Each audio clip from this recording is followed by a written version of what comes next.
Hello, everyone, and welcome back to Nerdy Scores of Film Podcast. I'm your host, Bryan Sudfield. This is episode 12, and I'm joined by my co-host, Matt Wagner. Hi. And today we are joined by my friend, Andrew. Andrew, thank you for coming on again. Yo, what's up, guys? Glad to be back. Awesome to have you. And your audio sounds way better than the last time you were on. Great. That's fantastic. Yeah. I can't hit that note right now, but I would if I could. So, not too many news stories. There's quite a few Blu-ray releases. There's 4 movie releases.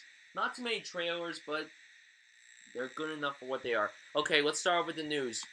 Sean Astin was asked by TulsaWorld.com. I have no idea what that site is, but that's apparently where my news story came from. He was asked recently about the much-talked-about potential Goonies 2 and where the project stood. Astin gave the following thoughts. I have said and will always say that it's not a question of if, but rather when the sequel gets made. The precise makeup of it, I have no idea. Whether I will be in it, no idea. Whether they would even want the original cast in it, no idea, but it doesn't matter. It's bigger, it's actually bigger than everybody. It's even bigger than Steven Spielberg, who created it. It's bigger than Richard Donner, the director of the film, who breathed such strong life into it. It's now a part of American culture lore, and the studio has a lot to gain from promoting it, so you can take it to the bank that people will enjoy it more. Those are literally his own words. That's Take crazy. It to the bank. I don't get it to the bank. Matt, let me ask you something. How do you feel about Goonies overall? It's a movie that really most of us grown up with. Oh, it's a great movie. You know, people say like Gremlins or Goonies. Mm-hmm. I would say Goonies in a heartbeat. Because I actually never watched Gremlins. Gremlins is fine, but everyone like praises it to like its core, like it's one of the best. It has great makeup and visuals and practical effects and all whatnot, but it's not like the best film. He tweeted something about this the other day, and then he deleted it like a while later. So I'm like, it probably is gonna happen if the real Sean Astin tweeted about it. So yeah, I don't know. I mean, could it happen? I don't know. This has been going on for a long time for a sequel. But who knows? You know what would be great? Like, I mean, I get Sean Astin would come back, and so would the other kids, but you know who I think would not? I don't think Josh Brolin would come back. See, that's something I'm very curious about. Andrew, what about you? How do you feel about this Goonies sequel possibly being made? I don't really know if it should be made. I feel like it should just stay in its time period and be what it was. I'm not sure if it would really work as well in this day and age, but do you think if Richard Donner, who directed the first film, came back, and Chris Columbus, who wrote the screenplay, do you think it would have some potential of being something decent? Yeah, I mean, if they bring everybody back. They're probably going to have to do like a reunion-like thing then. I just think that Josh Brolin would be the only one that wanted to come back because he's so busy with a lot of shit right now. Right, like he's got Sicario, he had Everest, he had other stuff coming up. And he's Thanos, too. Yeah, and he's Thanos. So, I mean, like, I don't know, it's crazy, but we'll see what happens. Now, the next topic we're talking about does contain spoilers from Kingsman: The Secret Service. So, if you haven't seen the movie and you don't want to be spoiled, please skip ahead, like, right now to the time that is on the screen right now. I will put that as I'm editing this episode. So, here we go. Spoiler alert. Big spoiler, see the movie, you haven't seen it. In an interview with IGN, comic book writer Mark Millar talked about the sequel to the Matthew Vaughn-directed movie that was based on Millar's comic book series, The Secret Service. When asked about the possibility of Colin Firth's return for the next movie, Millar said this: "That's the conversation everyone's having right now, because part of what made that movie work was Colin Farrell, because Colin was fantastic. It's a two-hander, that film. You also want to have the integrity of the story, so if you are bringing him back, it has to make sense. That's where it is done at the moment. Beats of the story have been done. Screenplay co-writers Matthew Vaughn and Jane Goldman are working on it at the moment. Some things have to be worked out. Some decisions have to still be made and everything, so it's fairly amorphous, but all going well. Kingsman was a terrific film. In my opinion, it was the first great film of 2015. I loved it. I thought I had a great time with it. I was expecting something awesome because Matthew Vaughn is a really good director. Layer Cake, Kick-Ass, and X-Men First Class. 3 really awesome films, especially Kick-Ass. And what he brought to the X-Men franchise, bringing it back, basically, even though really X-Men Days of Future Past brought the X-Men franchise back. Mm-hmm. But, I mean, what what Vaughn did very well with this movie was that it was funny, it was action packed, it was thrilling, it was on the edge of your seat. It was a great film, and I had a great time with it. Now the whole thing with the sequel thing, I mean, they deserved it. It made a good amount of money. No one thought it would make a lot of money because it came out the same weekend as 50 Shades of Grey. And while it wasn't number one, it just kept making more money as the weeks went on. It was in the top 5 for like 7 weeks. Over a month. So, I mean, that's good for the movie, but Colin Firth, I agree. Colin Firth was amazing in the film. I didn't know what to expect. I mean, if Colin Firth was cast in a film like this, I'll be like, he must be cast for some reason. Because when I saw the first trailer, when I saw him just standing in the bar, I'm like, okay, he's just gonna be some random teacher. Then when you see him being the guys in the bar, I'm like, okay, now there must be a particular reason why he was cast. So, I mean, the character died. I mean, should he come back? I don't know. Would he want to come back? I think he would want. He has said that he loved being a part of this movie. This was one of his favorite roles that he's ever done. So I mean, he could come back, but I don't know if he would. How do you feel about this, Matt? Well, if I recall, I think like he was teasing that they were going to make it like a prequel, so it comes before Kingsman, and then it's like. Is that what they said? I'm not sure, but I know people have been throwing that up in the air. That it's probably going to be a prequel because it makes sense. Because if anyone who's seen Kingsman, there's no way he survived. No, he didn't. There's no way. There is. They did no say that he way. died. Unless they somehow like say it missed his brain, it's not gonna work. Yeah, but the thing is, after that church scene, they didn't go back to him. They didn't bring him right, up. You are right, because maybe he did. Maybe he did. Yes. I think he died in the church. I think, so. And that's why I think they're gonna like do a prequel about him. I think it makes sense. Him and his relationship with Eggs's father, probably. And then what? It ends with the opening sequence from the movie. Maybe it'll get close to it, but they could find a different way to, maybe it ends with Eggsy looking through his like memoirs and stuff. I don't know, something like that. Maybe. Okay, how do you feel about this, Andrew? Like, do you think Colin Firth, if this is a sequel, do you think they should bring it back or not? Well, first of all, he's dead. I know he's dead. He died. Yeah. And I don't see how they would really bring him back in the present day. And the only way I would think they would do that is in some sort of a flashback. Or maybe he comes back as a ghost. I'm here, boys. But how did you feel? Well, I mean, how did you feel about the movie? And how did you feel about Colin Firth in the movie? Oh, the movie was great as a whole. I really, really enjoyed it. I loved all the action in it. Church scene was mind-blowing. Yeah. First time I saw it, blew my socks off. And how did you feel about Colin Firth? He was great in the movie. It was such a different role for him because, I mean, he won the Oscar for The King's Speech. For playing, like, a dude who had speech impediment. Yeah, and then all of a sudden he played this badass 50s agent. who likes to, for some reason, be very gentlemanlike. Nice and Bondy. But yeah, if this is true, we'll see where it goes. I don't think this is going to come out.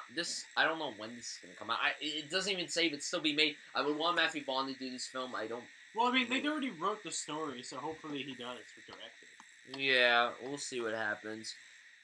Yeah, like I said, there's not too many news stories. The highly anticipated Batman v Superman Dawn of Justice is still 6 months away from hitting theaters on March 25th, 2016. That is fucking crazy. 6 months? And Star Wars is only 2 months. I feel like I should rewatch Man of Steel before this. You don't have to, but if you want to, go ahead. So, we now have the film's official rating from the MPAA. According to the association, the film will be rated PG-13 for intense sequences of violence and action throughout, and for some sensuality. Ooh, some sensuality. Ooh. Is Batman and Wonder Woman gonna do the nasty? It's gonna be Batman and Superman. Well, I mean, this isn't surprising. They wouldn't have made this rated R. I wish it did, though. They wouldn't. It would make sense, though, because the type of world they were setting up could have been a rated R. Yeah, but it wouldn't have been, like, hardcore R. No, it would be, like, soft R, but still R. Yeah, it's not surprising. Is this surprising to you, Andrew? Not at all. I mean, that's the farthest they can go, I think. Yeah. It's PG-13. Yeah. Now, I think... I don't know why, but I think Suicide Squad would have the more R-rated vibe than this. It makes sense because Suicide Squad's, bunch of criminals. Yeah, but also... bank robbing, people getting shot. It's also more intense than Batman v Superman. I wish that would be rated R. I don't know. Really it hope could that be, Suicide but Squad's David Ayer's films have all been rated R. I mean, I think it is going to be rated R. looks like. Yeah, but it really does from the do trailer. you think it would be good then? Do you think it would still be a commercial success? Yeah. Not as much as Batman v Superman. Yeah, because see, Suicide Squad is like Guardians of the Galaxy. It's not well known, but for people who love comic books, it's well known.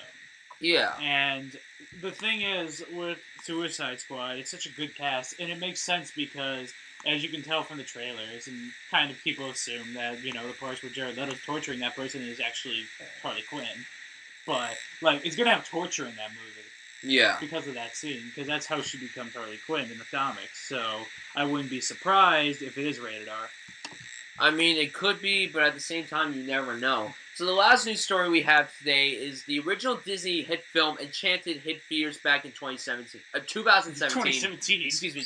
2017. And while there have been rumblings of a possible sequel for years, no movement has ever taken place. However, according to Collider, there may actually be a legitimate life in those plans. According to a new report, Disney is now moving forward with the sequel, which has the working title of Disenchanted. I like that very much. The film will be helmed by Anne Fletcher, the director of The Proposal, fine, Guilt Trip, and Hot Pursuit. Yeah. And there was no official word on who or if anyone from the original cast will return. We had Amy Adams, Patrick Dempsey, James Marsden, and Susan Sarandon. I really like Enchanted. I actually really like that film quite much. It is a parody of the classic Disney films. Like, it's so... Did you ever see Enchanted? A while ago. I haven't watched it in And I think it's years. better when you're older because I watched it a while back, and it's so much better when you're older. It's like so much better when you're older. I remember where I was when I saw it. It came out Thanksgiving weekend. I saw it the day after Thanksgiving, Black Friday. I saw it at the Freehold Theater before it was what it is now. So I mean, it was so much fun seeing it, and when watching it again, it's so much better because there are quite a bit of jokes that go over the kids' heads. I mean, my favorite scene, like, I have a lot of favorite scenes in that movie, but one of my favorite scenes is when, James Marsden's character, Prince Edward, runs through the park and then he jumps over the bridge and he's like, oh, I've been dreaming, then he gets hit by the bikers. Oh. Now, the one thing that... But, I do think that I love the title of the sequel. Yes. Disenchanted? That's a perfect title. But, I mean, if the cast comes back, Amy Adams, this was my first exposure to her, because, I mean, I was just a kid then. She didn't really do much before this film. I thought she was perfect as Giselle. Like, that was the perfect role. She was playing a mocking version of herself, but yet she was just playing a normal person. And it's better than a lot of the Disney films we've had in 10 years. Like, it's a really highly praised film. It has like a 91% on Rotten Tomatoes. Like, it's like a really entertaining film. Cinderella, really. Cinderella was based on something. This was Harry and everything, which I didn't realize when I was younger, but then when I got older, I'm like, this must be parodying all Disney films. Still kind of makes fun of Cinderella. It makes fun of, like, every Disney film ever. Andrew, are you a fan of Enchanted? I don't remember Enchanted. I watched it when I was younger, I didn't really think much of it, because I guess most of it probably flew over my head, as you were saying. Like, sounds interesting now that I think about it. Might have to check it out. Yeah, it's better to watch it when you're older. No, but the thing is, with the director... I'm worried, yeah. But the thing is, a lot of people don't blame her necessarily for Hot Pursuit. Who wrote it? I don't know. Okay. Like, people said, oh, it was a bad film, but it wasn't, like, the direction wasn't the worst thing. It wasn't horribly paced, okay. I mean, I didn't see it yet, so I can't say it's...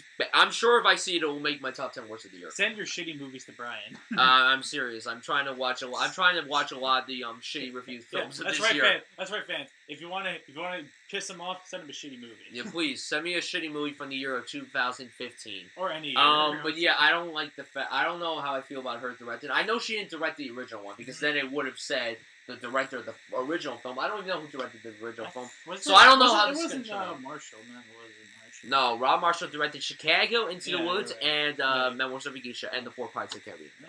But Andrew, like, did you see Hot Pursuit? Why would I ever?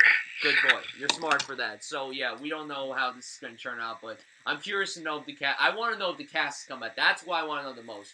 But I think that the person who's writing this movie might have written the original. See, they haven't really announced who the writer is, but we'll see what happens. Trailers, we got 3 trailers. Burns, this stars Bradley Cooper. I thought the first trailer was okay. I thought the second trailer was just the same. Fine. I'm not really that interested in this movie. I'm gonna see it for the performances. Like, I do love Bradley Cooper, and I love a lot of the cast. I think Sienna Miller is really great. I thought she really did a good job in American Sniper, even though they didn't really focus on her that much. Well, I mean, it's not her movie, but still. And then you got, like, Alicia Vikander, you got Uma Thurman, Daniel Bruhahaha, and Emma Thompson, and I believe you got Lily James, Cinderella, herself. Because I saw that, I'm like, who is that? Oh, it's Lily James, okay. Yeah, this trailer was fine. How do you feel about this trailer? 2 questions that this movie has not answered yet. 1, who the hell gets burnt? Second of all, why the hell are you going to get killed for opening a restaurant in France? And why are you baking cake? Like, why is he baking cake? Baking cake, you're supposed to get burnt. You're supposed to make Not cake that's baked. burned. Yeah. Not cake that's unburned. You're supposed to make cake that's burnt. You're supposed to get your customers high, man. You gotta get them High on baked. fire. You gotta get them baked, man. High on fire. Andrew, did you watch this trailer for Burnt? If not, like, did you see the first trailer or not? I don't even know what this movie is about. I haven't watched any trailers. It's about Bradley Cooper as a chef. And he is like a druggie, Cooper. and he tries to open a restaurant in France, and people want to kill him for some reason. It looks like Bradley Cooper's going for another Oscar Beatty type of performance. He'll probably get his 4th nomination in a row. I bet you that right now they'll nominate him again. Best actor for playing Gordon Ramsay, like in a movie. He is not worse than Gordon Ramsay. No, No no. one is worse than Gordon Ramsay, except for Gordon Ramsay. Because I want to see Gordon Ramsay in a movie. Yes. No. Holy I want crap. to see him like rip He would apart. ruin the entire movie. I would love to see. He would kill everyone. I would love to see him rip apart Adam Sandler in a movie. Yes. That would be I want amazing. to see him scream Your at food. Smurfs. Your food, I call your food comedy. Your comedy is shit. Yes. So meta. Spectre. Gordon Ramsay versus the Smurfs. Yeah. Gordon Ramsay versus... Put him in a cake. No, Gordon Ramsay versus... I want to see Gordon Ramsay go up against Wolfgang Puck. Yes. I don't know why. I That'd be want to amazing. see that so bad. But Spectre, this is like a 1 minute and 10-second long trailer. What is it about? Because I didn't watch this because I wasn't sure if we were going to put this on. They just show the conversation between him and Christoph Waltz. Was it like the part when he comes to the table and he's like, James, No, they're outside of something. So, I mean, we Like still a got a clip. lot of beautiful shots. I looked it up. Roger Deakins is not doing this film. He's not. Some random guy. It's his brother. No, I'm just kidding. It's his brother. You know, I feel like Christoph Waltz is secretly James Bond's brother. I feel like he's playing the I brother of James recall- Bond. If I were, never mind. You could be See, right. I'm not really a big Bond fan, but I am looking forward to this movie. Sure. I am going to see it in IMAX. Like they never mentioned he had a brother, but you could be right. It looks like he's playing someone that's going to be like a relative of his, a brother, a cousin. I'm still sticking to my guns. It's Blofeld. But I mean, you're obviously excited for this because you're a big Yes. Bond fan. Yes, because as I said, Blofeld. Everyone's still saying that, and I kind of understand. But if it is set after, well, not really. If this is set before, like as I said to you, Brian, like the timeline of Bond is Judi Dench. All the Judi Denches are like. Well, it's all prequels. over the place. You Yes, tell me. but it's kind of prequels, basically. Those. That's the problem. There's too much. But as you know, It feels like an episode. It feels like an episode of The I Simpsons. feel James like- Bond never dies. I That's feel the problem. like this is a setup to Doctor No in some way. Let me ask you this: in Do the you think story. this? Do you know if this is Dan Craig's last Bond film? Did he say this is going to be his last I one? thought he was doing one more after this. I thought he signed up for 3 after Skyfall. 3 Or 2 or something like that. I forgot. Yeah. How many? What's the maximum amount of Bond films that people have done? The one, I think, fuck, I have to look at my collection, but I think Moore had the most. More? Yeah, it was Roger Moore, Sean Connery, then I think it was Brosnan. What about And wait, and then What the hell is his name? The villain from Oh no, Hot it wasn't Fuzz. Brosnan. It was Craig's in 3, so yeah, Brosnan and Craig. And then Who it was the villain from Hot Fuzz? Villain from Hot. Oh yes, and then Timothy Dalton did 2. Timothy Dalton. He did 2, and then Lazenby did that one movie because Sean Connery didn't want to come back. But Andrew, did you how are you looking forward to Spectre? Are you a big Bond fan or not really? I'm not a huge Bond fan. I haven't seen a lot of them. I really, really, really like Skyfall. I actually saw this trailer in the movie theater today, Yeah. and I didn't want to see it, but it was a really good Neither trailer. did I didn't want to see it either. So I mean, wait. but it is what it is. I say if you need to catch up on Bond, I got all the Bonds here. Matt's like a big Yeah, Bond. check him out. He owns all Bond films. Like, and you he's know probably that- gonna buy Spectre. He got the Bond 50 Blu-ray collection. Including Skyfall too. Yes, it has a slot specifically for Skyfall I when bought it Skyfall was separately, coming out. Yeah.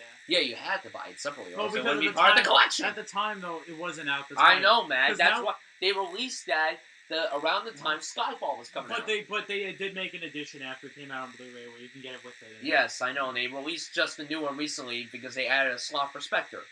So yeah, and now finally we get to possibly the best trailer, one of the best trailers I've seen this entire year, The Revenant. The Pantheon is literally how I felt when I was watching this trailer and the very first teaser we had months ago. This one explains the story way better. Yeah, because the teaser just doesn't do anything. It just shows a bunch of beautiful shots. The teaser, and then Leonardo DiCaprio yelling, "Get to the ball!" The teaser shows him getting almost killed by Native Americans, I guess. And then in this one, he fights a bear. And then almost gets killed by Native Americans again. And then there's like a horse.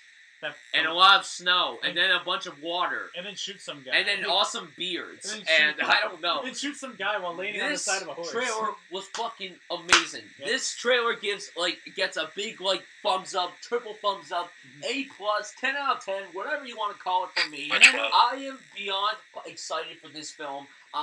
When I heard about it, I was really excited because I heard about it right after Birdman came out. And I was like, okay, I'm excited to see whatever else he does. Then he won the Oscar. Okay, first he won the Oscar for writing the screenplay. I'm like, okay, cool. Then he won director. I'm like, okay, now I'm like, and then it won Best Picture. And then I was like, fuck yes, I'm pumped for this. Leonardo DiCaprio, I've said this numerous times, he's my favorite actor working today, so obviously I'm excited for whatever else he does. Tom Hardy has been killing it. He's been killing it. Every film he's in, he knocks it out of the park. He's had a good year. I mean, Mad Max came out. That's your favorite film of the year so far, Matt. I mean, he has Legend come out, which I've heard was okay, but everyone's praising the shit out of his performance. Double Tom Hardy. And then he's got The Revenant, which he might get an Oscar nomination for Best Supporting Actor. Leo will definitely get nominated. I don't see how he won't get nominated, but he probably won't win because he's not playing someone that is like Eddie Redmayne in The Danish Girl. You should have just did the impression. It would have been better to explain to the audience why. But whatever. It is what it is. Mad. But it's seriously beautiful shot. It's gonna win Best Cinematography. It's gonna win that award no matter what. 3 times in a row. 3 times in a row. And I bet you this: Roger Deakins will never win. He'll never win. Yo, Roger, you gotta step up, man. Step up. Hopefully, Emmanuel won't be doing a film that's coming out next year. Deakins, the Frenchman's fucking you, man. I don't think he's French. Yes, he is. See, I don't pay attention to what ethnicity they're on, man. Levitsky is a. But his nickname is Chivo. I remember when he won the Oscar for Birdman, and my babe Jessica Chastain, who presented the award, when she said Chivo, I'm like, wait, what? Who? And because I was like worried that wasn't Emmanuel Lubitsky. Then she said, then they were like Emmanuel Lubitsky. I'm like, Jess. I was like this, Jess. Babe, don't do that to me. You almost gave me a heart attack. Don't do that. He must be like Mexican, French, American, because that's like whatever he is. Last name whatever he is, he's gonna win again. I mean, this movie looks so thrilling. The trailer just let my jaw drop in, and I'm glad that when we saw The Martian yesterday, they played the trailer because I'm like, I have to see this trailer on the big screen. Because when I saw it on my computer, I'm like, okay, I would rather see this trailer on the big screen. And I saw it on the big screen. Fucking fantastic. I'm really excited. I hate you, Fox. I'm sticking my middle finger up to you right now because instead of releasing this on Christmas and wide release, you have to release fucking Joy. No one gives a shit about Joy. I am not joyful about Joy. Okay? Oh, Joy. I care about Joy. What'd you say? I care about Joy. More than The Revenant? No. Exactly. Yeah. No, exactly. Insert Joy jumping up in the air. By the way, my name is Joy. Like, okay, no, J-Law, we love you, but no, please, this is what she does between the Hunger Games movies.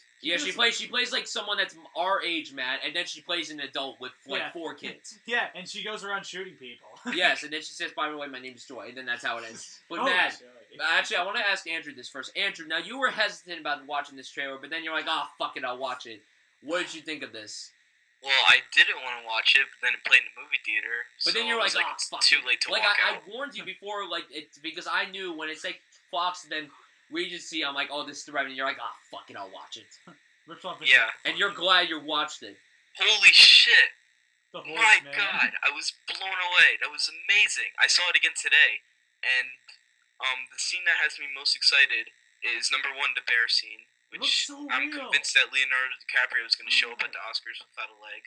Yeah. And number 2, the scene where they're hunting each other in the middle of the woods. God, that looks amazing. Yeah. The way it was shot in the And trailer. how about when he's in the like river, lake, creek, whatever you want to call it, in the ocean, and then you see him in the ocean, then you see like a fucking like pan and tracking shot, crane shot of the ocean. Like it's fucking gorgeous. I can just imagine if Leonardo DiCaprio wins the Oscar, he just walks on stage he's like, "This is the shit I do." He has like a peg leg. This is the shit I do for an Oscar. Oh, that would be great. No, he really deserves to win the Oscar. A lot of people were saying that he's like in the top 3. He really should win though already. He's done enough to earn an award. But the problem is, every time he's nominated, he's always up against someone who does some like baby motherfucker. Yeah, exactly. But Andrew, any final thoughts on this movie? Like any?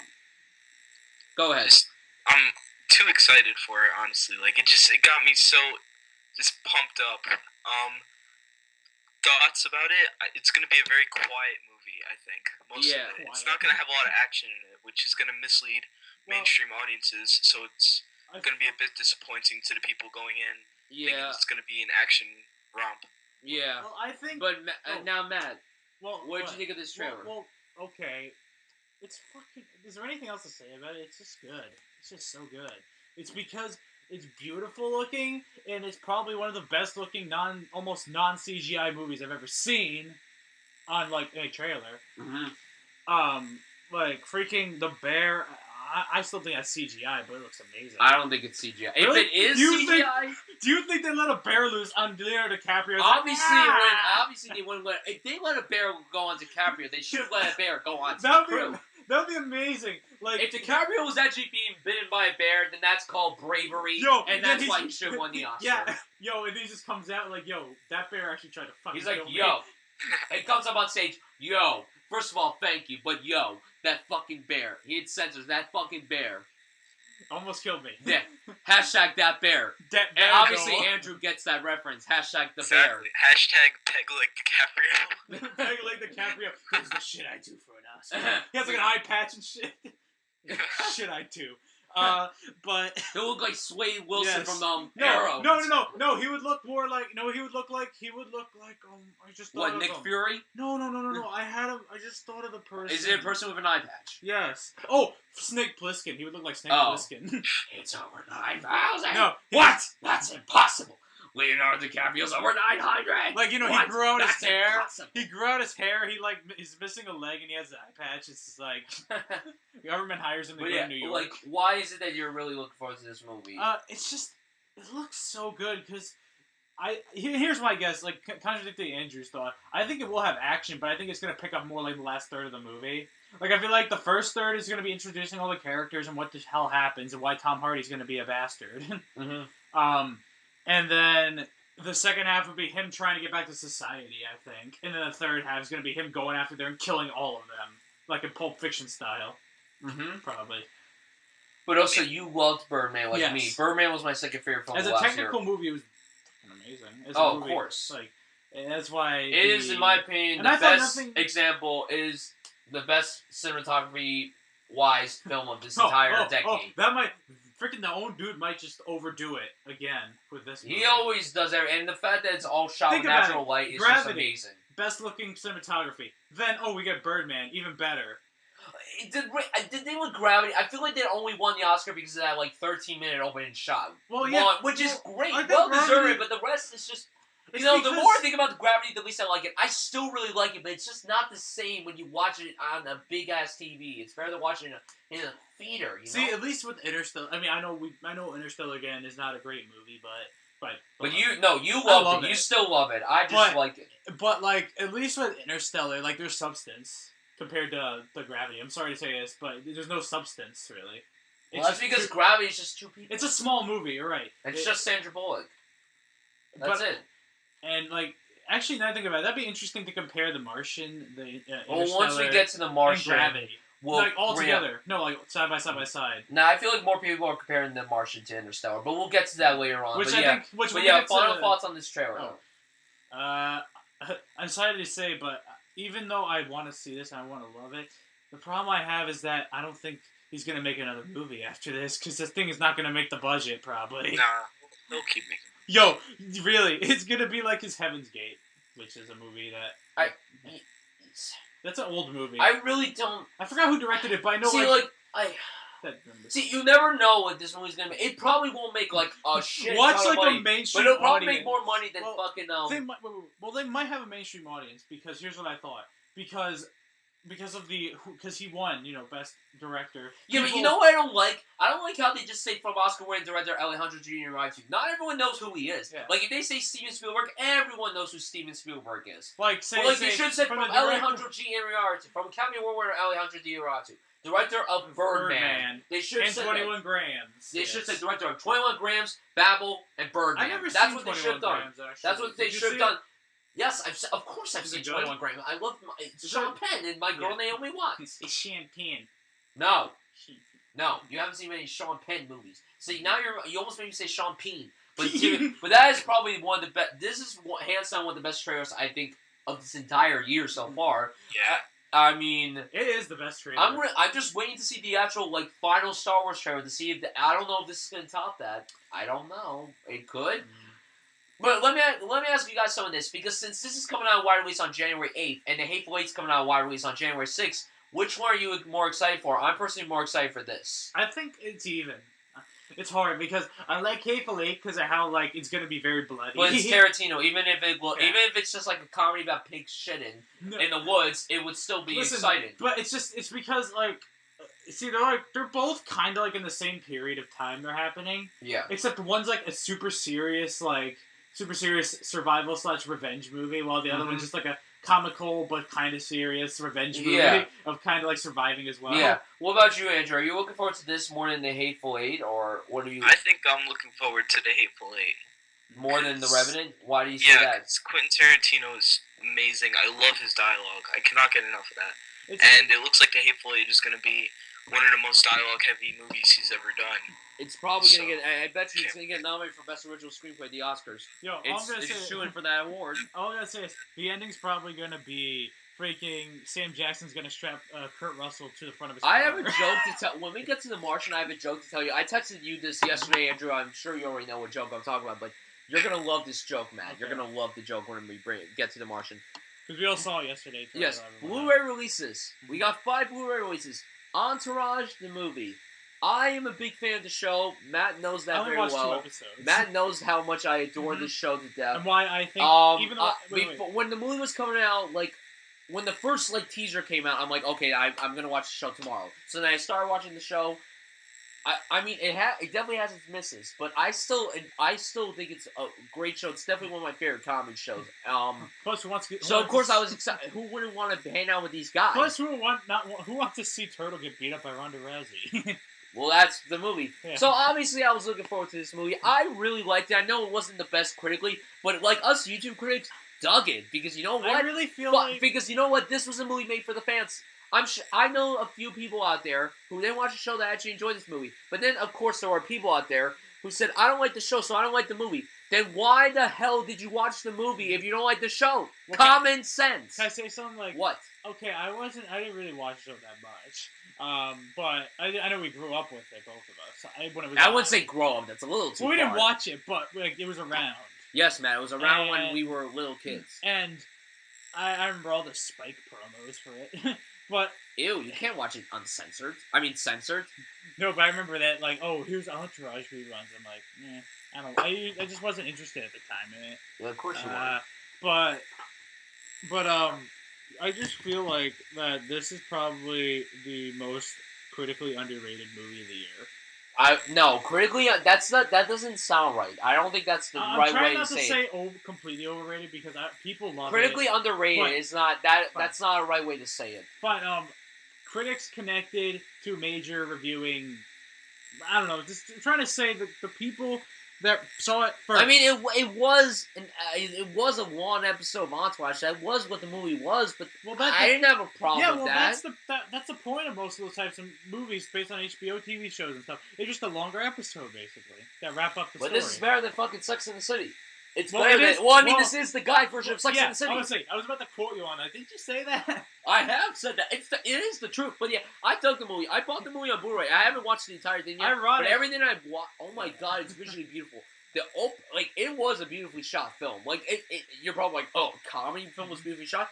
It captured the LA very well, and All we're missing for that movie is John Cena yelling to Mark Wahlberg that he ate him twice. Yep, probably. But I dug the movie. I would say rent it. Now, people are gonna ask, should I watch the show first or not? See, for me, I watched the show first. I think you should watch the show because then there'll be questions. You'll be like, huh, what does this mean? Wait, what? you got to go to a porn star? What? Oh, Matt, you spoil a lot of stuff for yourself.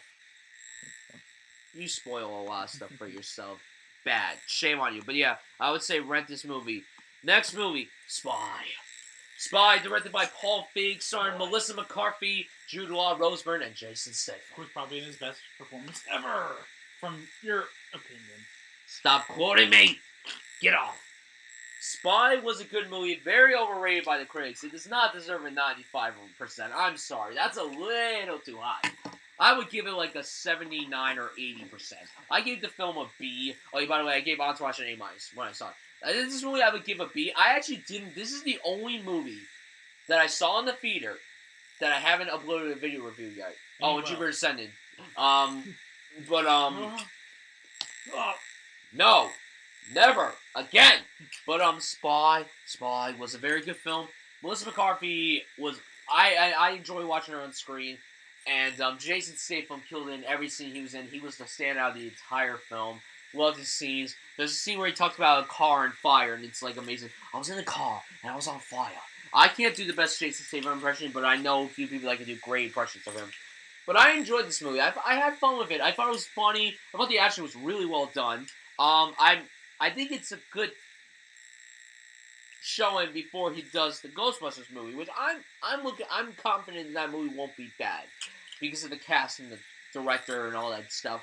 But yeah, Spy was good. I would give it a B, and I would say rent it. Andrew, did you see Spy? No, I didn't. It didn't look like a movie that would be anywhere near 95%. You see, I didn't really expect much going into it. I was like, okay, I like Bridesmaids, and I really like I love Bridesmaids, and I like The Heat.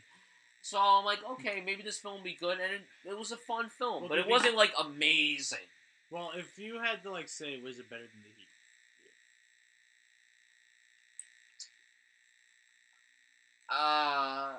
That's a hard one.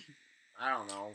He wasn't that great of a film. It was funny, but it wasn't like amazing. Bridesmaids was amazing. That film was fantastic. I just think because like the Bridesmaids is one of those movies. Yeah, it could be critically widely accepted. Yeah, and you could think that it would be a movie just for women, but it's actually not. It's a movie for everyone. It's like it's literally it's like Magic Mike, but except for comedy. Oh, Magic Mike is so much better than a lot of people say it is. It's actually a really good film. Well, that's what I'm saying. Like it's like the comedy version of Magic Mike. You know what I mean? Not really. Well, kind of like that's a little. No, but the best I'm trying to like. Oh, it's Magic Mike is a comedy. There's just a lot of drama. But it has like that thing where it's like I hate that you know this stuff and yet you haven't seen the movies. No, because you would think it's a girls' movie, just like the same thing. No, you would just think it's a stripper movie. That's it. For girls. Yes, Matt, and for gay men. But it actually was a movie that more men enjoyed because there was a story to it. And also it was Steven Soderbergh, but obviously that's why. But yeah, Spy, good, not great, entertaining enough. I would say rented. Mm-hmm. Poltergeist, skip. Why? Skip. Spielberg is hanging he's hanging his head in shame right now. He's like Spielberg did not direct Poltergeist, even though a lot of people say he might have, but really. He had involvement still. So. Yes, he did, Matt. Andrew, wait, did you say you saw Poltergeist, the remake? No, but fuck the idea of remaking Poltergeist. Exactly what I thought when I first And the sad thing is, it's from the guy who directed Monster House, which is a very, very underappreciated anime film. Yeah, Monster House is good. It's a great film. I think it should have won the Oscar that year. I'm sorry. Who did the writing and effects? It's probably that's the person to blame. A lot of people said it wasn't the writing. Just people said it wasn't terrifying. That's why. People just said it didn't need to be made. It wasn't the worst directed film ever. And this guy is directing the upcoming Five Nights at Freddy movie. Which probably be better than... We don't know how that movie's going to turn out. But yeah, Poltergeist, skip. I mean, obviously, if you're just like, oh, okay, maybe I'm curious about seeing it, just rent it. Don't buy it, please. Don't buy it. Unless you are a Sam Rockwell hardcore fan. Quiet. I'm the Sam Rockwell. You haven't seen many Sam Rockwell movies. I am the Sam Rockwell. He's the Sam Rockwell. No, a song by the group Rockwell. Somebody's Watching Me by Rockwell starts to play, and then everyone starts to dance. Cat. I call it Cat because I like to say cat, like I'm from Boston. This was a good film. It's from the guy who's directing the upcoming Spider-Man movie. This is the only reason why I watch. Like, when this movie was premiered at Sundance, I'm like, this sounds pretty cool. Kevin Bacon chasing a bunch of kids to take his car for a joyride. Kind of That looking sounds like cool. a stalker. Why do you have to? Let me finish my monologue. Fine. But it looked good from the trailer. I was like, it didn't spoil really anything. I actually didn't remember the trailer that much. All I remember was Kevin Bacon having that gray mustache that wasn't made of bacon. Sadly. He never eats bacon in his films. Fuck. What the hell? He'd be killing his He's own kind, the Baconator, okay? He is the Baconator. Right. But seriously. But I dug this film. I would say, some people compare it to Mud. I would compare it to Mud myself. I thought Mud was a better film. Common Mud. I would say that's a better film, but thought the two kids did very good. Did I tell you that one of the kids went to MJ Film School? Yeah. You know the film school I go to where I learned my writing, directing, editing. Yeah, Andrew, there's this film school I go to called the NJ Film School where I learned my writing, directing, editing. And that kid, one of the kids from the movie, went to that school, which I didn't know until the head of the school told me on Facebook. I'm like, that is amazing, and he was actually pretty good. He's like, I'm like, that is really cool. Obviously, that must have been the coolest thing ever because he got to work with Kevin Bacon. Who was trying to kill him. But I hear Kevin Bacon's like the most loving person like ever. Well, I hear he's like one of the nice people. But this was a good film. There were some script issues, some pacing issues, but I liked it for what it was. I gave it a B. I would say rented. And I just, if you guys are curious to see how this guy's going to do with the Spider-Man movie, watch this movie because he directed the kids very well. This movie shows that he can work with kids very well. So, I mean, we got something good coming. We do. Go ahead, Matt. Alright. First of all, if you wanted to have Kevin Bacon eat bacon, you have to put him in the Green Inferno, because he'd be eating his own kind. But, okay.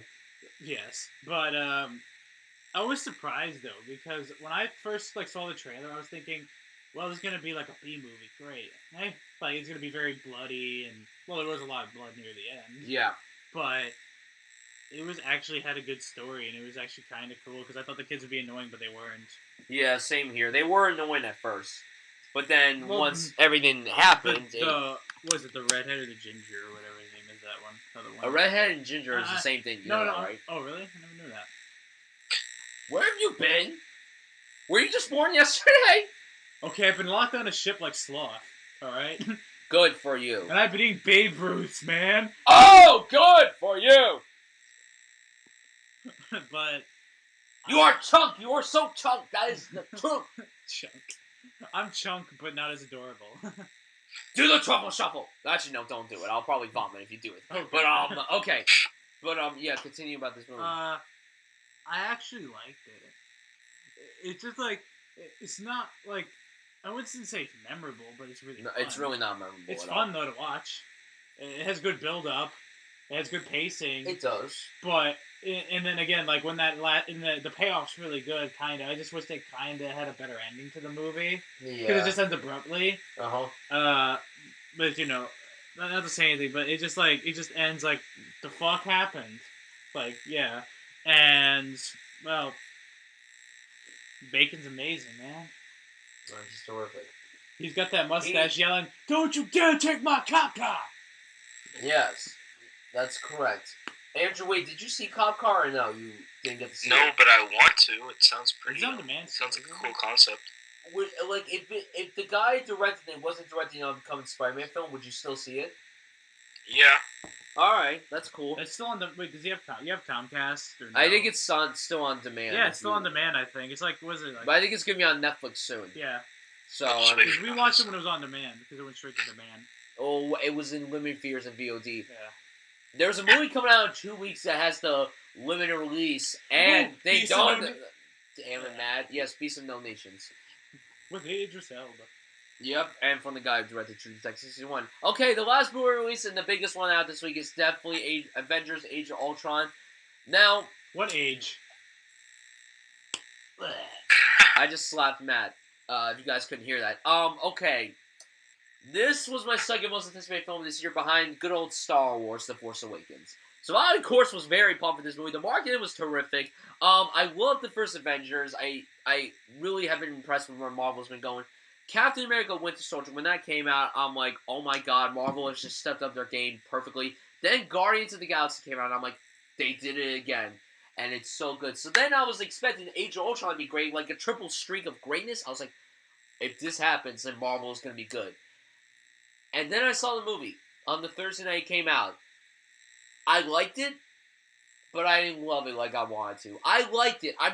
This to me is a disappointing film, but I still had a really good time with it. I loved seeing these characters back together again. I mean, obviously we've seen some of them. We haven't seen Hawkeye since the first one. We haven't seen Hulk since the first Avengers either. So I mean, like, it was cool seeing these characters again. I mean, we just saw Cap and Black Widow last year in Winter Soldier, so it hasn't been that long. But I mean, like, visually the film was great, action was great, acting was great. The addition of James Spader's Ultron was the perfect. When they announced that, I'm like, okay, that is perfect. I don't even know really who Ultron is, but his voice is like the most menacing voice I've ever heard in my entire life. Like, even when I've seen clips of him on The Office, I'm like, this guy scares the shit out of me. Like, it's crazy. Like, even on The Office, he scared me. Mm-hmm.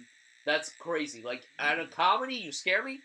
That's a little interesting, but that's the good thing about him. But yeah, I like the film. I would say, oh, Concar rented. Mm-hmm. I would say, I don't know. I wouldn't say skip this movie. Not at all. But, buy or rent, doesn't really matter. But if you're curious about it, I would say rent it. But, yeah, I did have fun with this movie. I saw it twice in the theater. I saw it the first night. Then I saw it with you and the whole film literature class. Mm-hmm. And I thought maybe my thoughts would go higher, but it just stayed on the same level. And then we'll talk about my problems in just a bit. Once we get to our problems, but what did you like about this movie? Well, first of all, how did you feel about it? I think you liked it more than me. Yeah, well, I was going to say, though, to back up what he's saying, is that it's hard to describe the buy or rent because, okay, I don't know Andrew's opinion on it, but me, Brian, and Chase all have different opinions on the movie. You know, Brian says it's, good, and then Chase praises the shit out of it.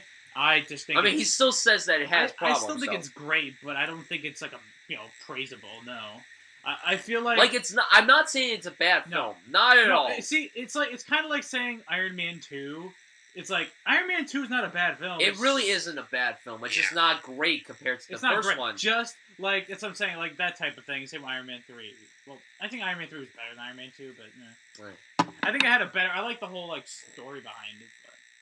Yeah, but continue on Age of Ultron. But I would say that Spader was perfect for the voice. Because what I like about it was funny is that you would think that he would just be a hardcore douche who would just be like no remorse, but he's actually kind of funny. Mm-hmm. And that's why I would love to see a movie with him and James Spader and Kevin Spacey. See what would happen. You got like a menacing dude and another menacing dude just looking at each other. Yeah, Frank Underwood, his character from House of Cards versus Ultron. But no, versus Red Reddington. Oh, from the Blacklist? Yes. Yeah. There we go. I buy that. But yeah, like, what else did you like about the movie? What else I like? I think that it's fixed.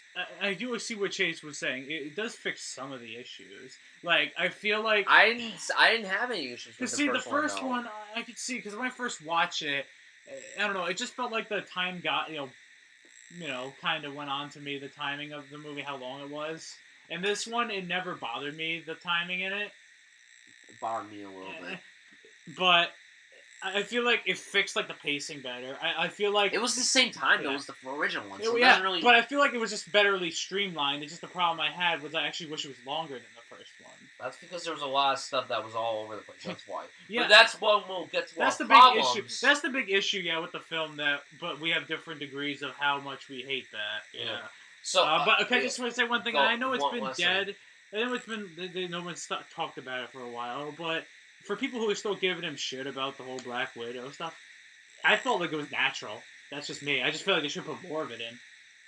I don't get the whole issue with that. Yeah. I don't even think that was a problem. People are calling him an anti-feminist. Because he's like, yo... What? I'm sorry. What did he did nothing wrong. Well, it's kind of like... I guess they're being very philosophical, where they're like, well, okay, so she's freaking clipped, hey?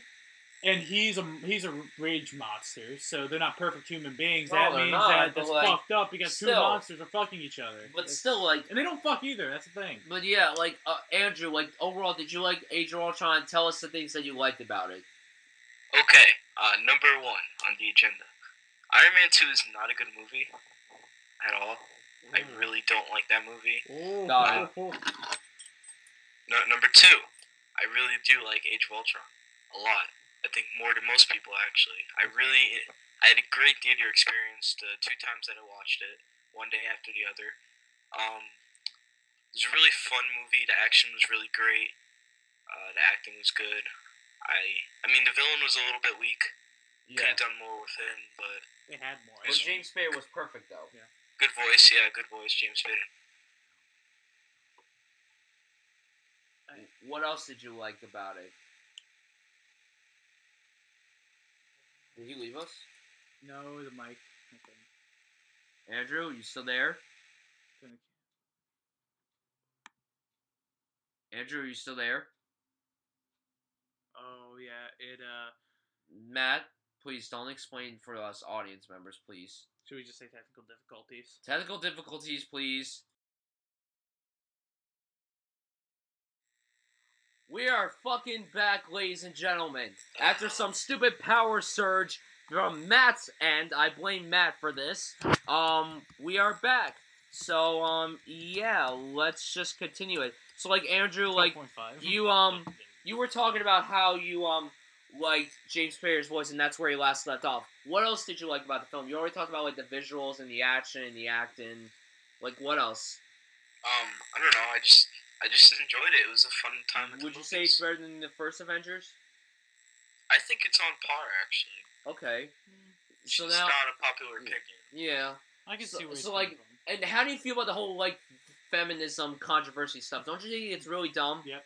I don't give a shit about that. No, and think about it. Those are the same feminists saying Mad Max was a feminist movie. Oh come on, that is ridiculous. Now problems we didn't like I said, it's just like Andrew said. Ultron was a weak character. Like it wasn't his performance. It was just they rushed into it very quickly. Matt, no, stop interrupting me. The writing was not that bad. The writing was fine. It's just that they cut. It was all over the place. One moment, and also they don't explain how Tony Stark becomes Iron Man again because he specifically said at the end of Iron Man 3 he's not Iron Man anymore. They took out that fucking thing out of his chest. Did he get it back into his system? What did he do? Why didn't they explain that? Well, if they're gonna explain that in Civil War, fine. But why do we have to wait a whole movie for them to do that? That's ridiculous. But yeah. That was really my biggest flaw, just the whole weak storyline, and that's really it. That's really my main problem, and how it's all over the place. That was really the only problems I had. Well, what about Andrew? What about you? Like, what were your problems with Ultron, the movie itself? I can't really think of a ton of them off the top of my head. I know I had problems with it. Probably the main one would be the character of Ultron, how it was kind of rushed and it wasn't very well developed. And also, I didn't really care for Aaron Taylor Johnson as Quicksilver. Oh, I thought he was good. He wasn't as good as the other guy. He wasn't as good as Evan Peters, but yeah. I don't know. I just didn't like, and it just bothered me that his sister was being played by Elizabeth Olsen, and they were married to Godzilla. That's just something that bothers me. It just creeps me out a little bit. But I remember you. It's like, but what about you, Matt? Now explain your problems with the movie. Now I agree with the whole yes, he was kind of rushed because literally this is how it goes in the movie for people who haven't seen it, but most people have seen it. That doesn't mean that everyone has seen it. Yes, but it's basically he takes over his first robotic body. Next thing you know, he has his badass body already. Next scene. I feel like that's at least what was that? At least like 20 minutes, 30 minutes cut out of the movie. Pretty much. And as well as the... See, I didn't hate Quicksilver. I don't think he's better than Evan Peters, because I feel like Evan Peters had a better personality than him. But also, Evan Peters didn't have an accent. Yes. Terrible accent. Well, remember, they're supposed to be Russian. I get that, but can you cast someone that could do a good Russian accent? Well, yeah, right. Elizabeth Olsen. She was great, but not him. I just thought his performance was okay. It's like... Well, then again, I feel like they fleshed out her character more than his. That's because I don't know. He kicked the bucket, let's just say. Yeah. Spoiler. But other than that, I mean, there's nothing really... I don't have a problem with it. I mean, they fixed everything like... They explained Hawkeye better. but we actually Yeah, cared that was a about great thing I about love the that. movie, that they had more. That's why it's one of the improvements that I liked better. And then, like, they took most of the stuff. These are smaller agents. I love that scene. People who've seen the movie know what scene I'm talking about. And I'll whisper it to you just in case you don't know. I remember that. And I was thinking, it must have been that. Oh, I love that scene. It's fantastic. Yo, really? It's like, I was like, oh, damn. Yeah. Yeah. But, I mean, like, it was still a good movie. It was a lot of fun, though. I had a good time with it. It's just as a movie itself, it was just a good film, but not incredible. I gave it a B+. I still stand by that grade. I do want to check it out again. I mean, for a third time, but, like, maybe I'll wait until Christmas. Like, I don't want to pay full price for this movie. Personally, I really don't want to pay money. I actually don't want to buy it, personally. I don't know. It just... I don't know. It's something about it. Even though I had a fun time rewatching, it's kind of hard to watch again. Doesn't have that same rewatchability. Because I think the first one, I think it's gonna be the same when we see Infinity Wars. It's not because of the movie. It's because of how special the first movie is. That's why. Yeah, but there are some sequels that are always rewatchable. You're right. I know, but it's just think about it. What was your grade? You gave it like an A-. Yeah, I would say A-. Andrew, what about you? Like, what would you give this movie? Good, solid 8.5. Okay, 8.5. That's like an A-. It's about like mine. around A same grade. minus. Yeah. But no, not A. Oh. A-. But and then we would all pretty much say rent it. If you haven't seen it, rent it. Don't skip it. It's not a movie you have to skip. Especially if you're a Marvel fan, don't skip it. I mean, if you're a Marvel fan, you obviously saw this in the theater. And if you didn't, because maybe reasons, like you're in the hospital, then rent it first and then watch it. Yeah. So now, ladies and gentlemen, we get to the movie releases.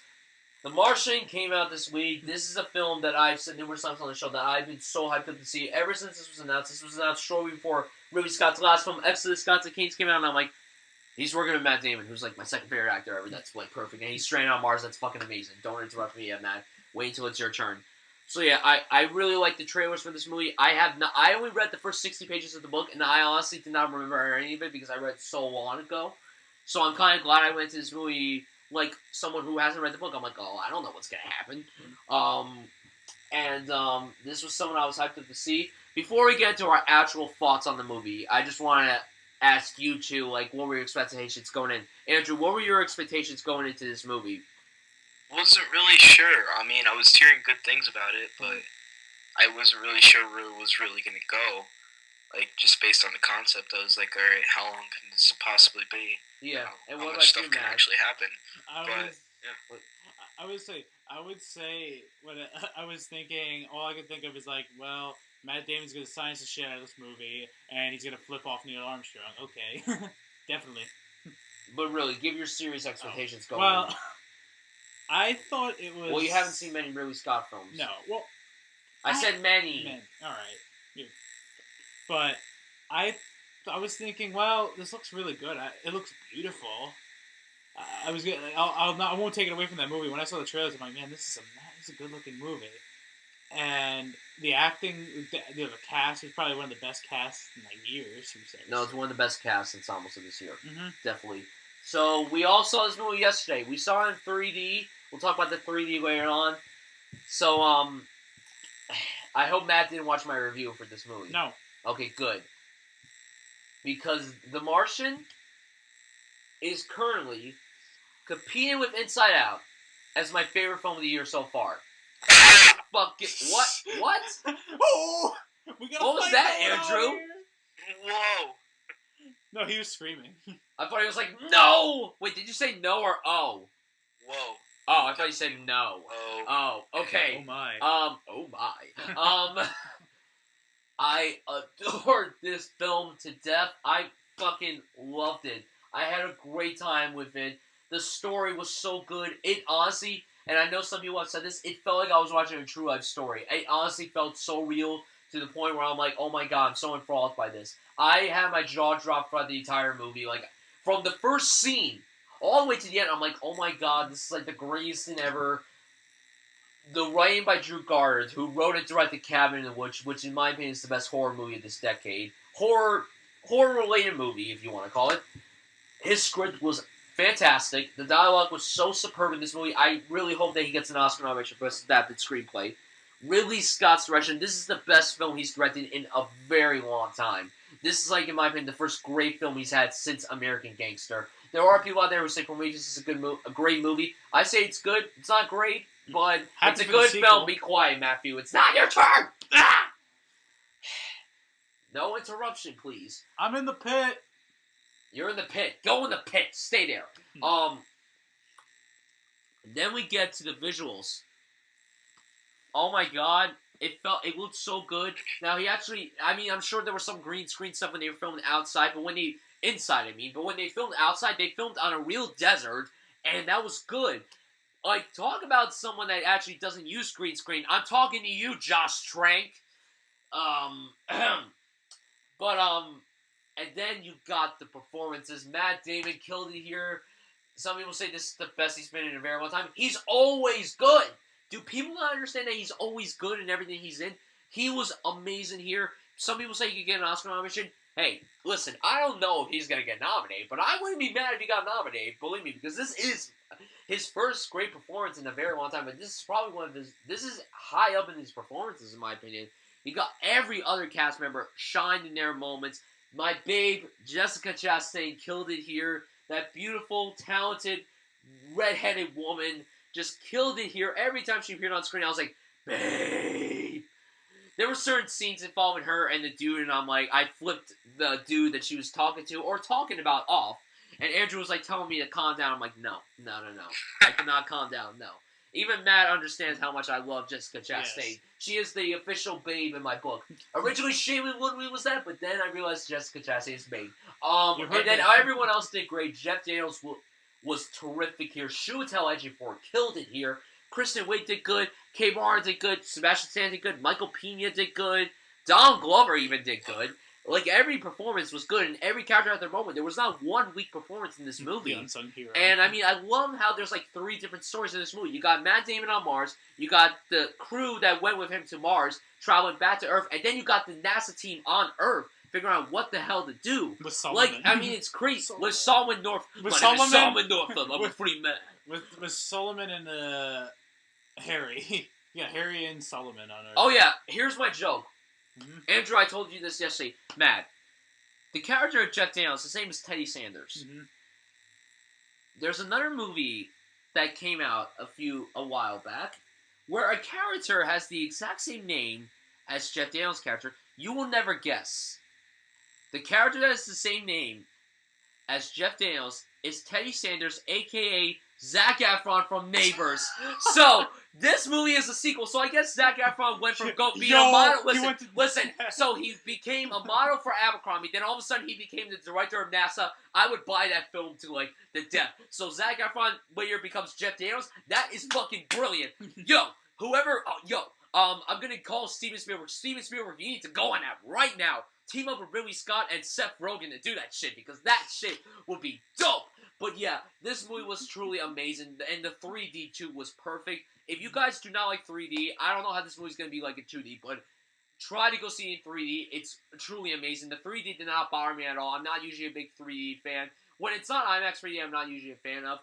But this movie was meant for 3D, just like Mad Max, and it worked perfectly. The 3D was great. I wasn't annoyed by it. Yeah, I love this movie to death. Andrew, what did you think of The Martian? Great movie. Definitely a good watch in 3D. 3D was very good at points, especially the opening sequence. I really liked the 3D in that. That blew me away. The good performances, really good sets, and cinematography and directing. It was a really beautiful looking film. Good acting all around, all across the board. Good ensemble. Just overall, like, a really good watch. And really, really intense. Like, super for intense. A PG-13 movie. Like, we were, like, cringe-worthy within the first 5 minutes of this film. The movie broke me on multiple occasions. Oh, God. Like, I sat right next to Andrew. He was, like, almost bawling. He was like, ugh. Like, what? No. This is the sequel to Black Hawk Down. This dude's gonna get shrapnel ripped out of him. Yeah, it's Black Hawk Down in space. That's, sequel to Black Hawk Down. Yes, who thought Matt Damon would have almost prequel to Interstellar. And it's a prequel to Interstellar. Sequel to Neighbors. Like, this is the film that connects them all.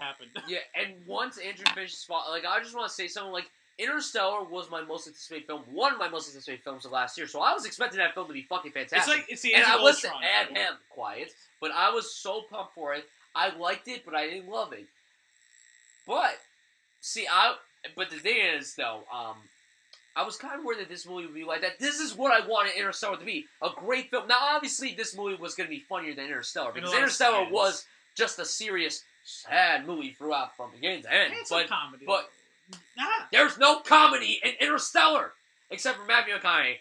I gotta go to space, and then I gotta go find the final frontier. And then I gotta find a Lincoln. And then he sees a Lincoln.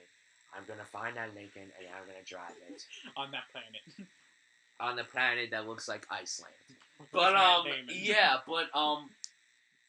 I just wanted Interstellar to be a great, I thought that film was going to be great, but this had more story. I cared more about the characters. Interstellar, I felt the pace. That movie felt so long. This movie was 2.5 hours. It flew by so quickly that I was just like, that's it. I want more. I wanted more when this movie ended. I could have seen maybe another, 40 minutes of this movie. That's the thing that was so good. I was so engaged. It was so engaging. There was never one weak moment in this movie. When it went away from it, I was still engaged. That's the thing. See, that was, one of my problems with the movie a little bit. I mean, I was really engaged in the movie, and like you said, there was not really a bad moment in it that had me checking my watch, but I kind of felt the length, and I don't think I could have been in there, but it's almost like a plus, because you really feel his situation. We feel it's over a year. It's like a double-edged sword there. It could go both ways. But, wait, you saw Interstellar, right? No. Oh, I was going to ask you if you liked it more than Interstellar, but okay. I didn't bother. I don't know. I mean, I was kind of interested, but then my dad just slammed it, and he said not to watch it. It's a waste, and I usually trust him.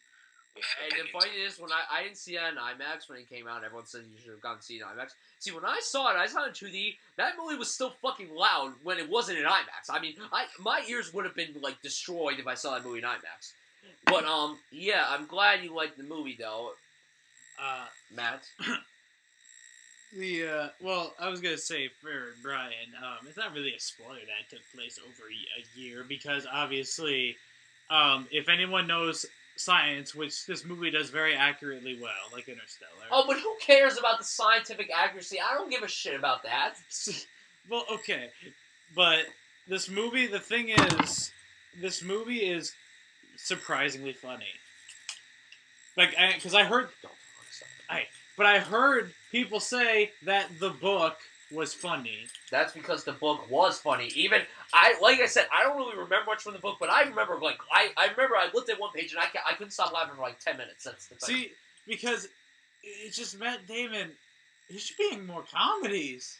Matt Damon is a great actor. He can do anything. Watch more of his films, Matt. This is not even... Matt, watch more Matt Damon films, Matt. It's funny. It's funny because this dude's can play such serious acting, but at the same time, he just be chill, nonchalant, and be like... Don't you want to hang out with Matt Damon? He's, one of the most likable beings ever, and then he's able to play a villain so well. That's the thing with him that makes him such a great actor. Jimmy Kimmel, that lucky fuck. Oh my god, the whole thing with Jimmy Kimmel was amazing.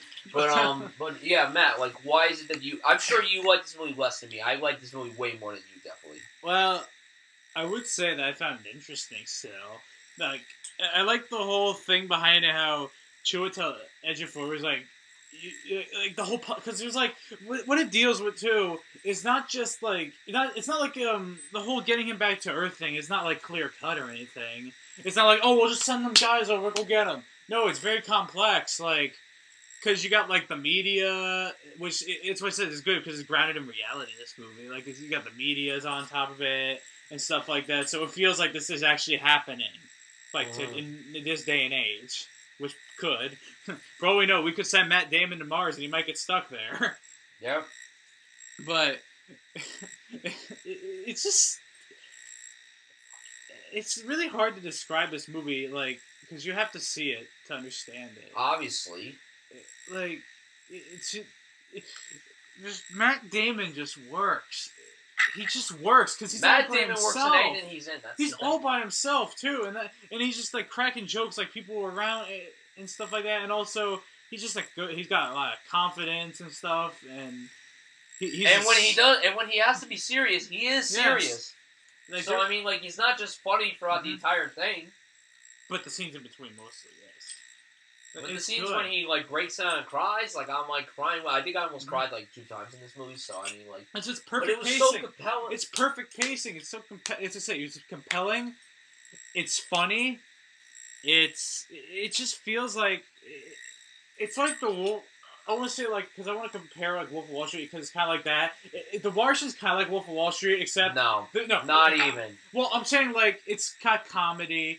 It's got but Wolf drama. of Wall Street is more the comedy. The Wolf of Wall Street barely has drama. It has like one dramatic scene near the end. I mean, seriously. Matt, I've seen the movie. You ass.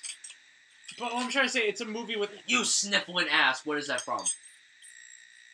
Wolf of Wall Street? No, you suck. There will be blood. Oh, you piece of shit, Matt. Continue. I just don't feel like describing this movie because I don't want to say something stupid because it's just so good.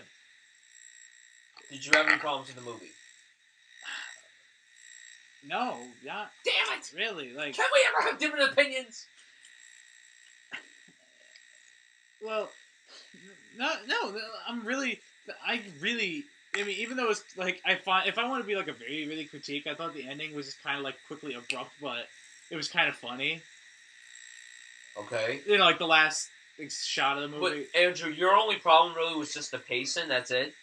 No, the pacing was good. It's just like I mean, it was really good when I was in it, but looking back on it, I can probably never watch that again. Just because there was a lot of just like quiet moments of. Yeah, I get that. Tension to surprises. Now let me ask you this, because a lot of people are comparing this to like people are saying this like Castaway meets Apollo 13. Would you say that's a perfect comparison? I'd say that's fair. Yeah. What about you, Matt? I haven't seen Apollo 13. What? I saw Castaway though. For the first time like this year, Matt. About time. But yeah, so great. I gave it an A+. See, like. I'm still debating if I like this more than Inside Out, because I really loved Inside Out. Like, I love that film to death. But the thing is, like, I'm more into sci-fi than I am into dramas, even though Inside Out was a very funny film, but it had a lot of drama to it for a kid movie. So, I mean, I don't know. See, we have, like, 2 more months left of the year. There could be a film that tops this. People are like, oh, don't you think Star Wars could top it? I don't know. I have to see Star Wars to know if it's going to top The Martian or Inside Out. But yeah, I gave it an A+. Great movie. I really love this movie. I don't know if I would see it again in the theater. I'm definitely going to buy this when it comes out on Blu-ray, though, because and honestly, like, some movies that are slow burn, I like, but there are definitely some slow burn films that I do not like. But this was definitely, even though I didn't really feel the pacing, I would still say that it was a slow burn, but it was perfect. Andrew, what would you give this movie? Solid B+. Okay. Super solid, though. Okay. Almost an A-. Matt? I'm stuck between an A and A-, because what Andrew's saying about the whole is very hard to rewatch. I can understand why, but I feel like the comedy... But you gave Foxcatcher an A+. That's not easy to rewatch. Okay. What? You gave Foxcatcher an A+? Listen, this is before I was... a little bit better at reviewing movies. You still aren't the best at reviewing movies. Yeah, that's right. You heard me. I'm not the best. Who cares? Neither am I. Am I saying I'm the best? Absolutely not. But there is one I think I'm the best. You clearly are the best. It's changed words. Well, fuck you. Shane would say fuck you to whoever says that. But, yeah, I would say A-, just because, I mean, I would rewatch it again. It's just... I can understand though what he's saying, Andrew, and that's why now I think about it. And what about you? Like, you didn't bring up your thoughts on the 3D. Oh, the 3D, it looked fucking beautiful. There was a couple of times that actually kind of made me a little startled when the shrapnel, it comes towards you fast. Oh shit! Yeah. I was like, nice. That's generally what happens. That's good. Nice. Like that's what happens whenever someone comes really fast to you in 3D. Yeah. It's crazy. Oh shit! Once we get to the walk, I'll talk about how something's come fast. Which is funny because when Kenny was sitting next to me, I was like, we saw one of our friend Kenny. Yeah, when the shrapnel was coming, it's like this. Oh, Kenny was doing. No, I was doing that. I thought Kenny would do. Kenny could totally do like the which was funny because since I just want to bring that back up because I was gonna say because we both had the same reaction about the whole like when he was digging the thing out of his right here. Yeah, in the beginning. Yo, we were like, this is PG-13? We all said it. Andrew was Andrew was shocked the most. And then right after that, there was an F-bomb. We were like, what? There could be F-bombs in PG-13 movies. Well, let's see.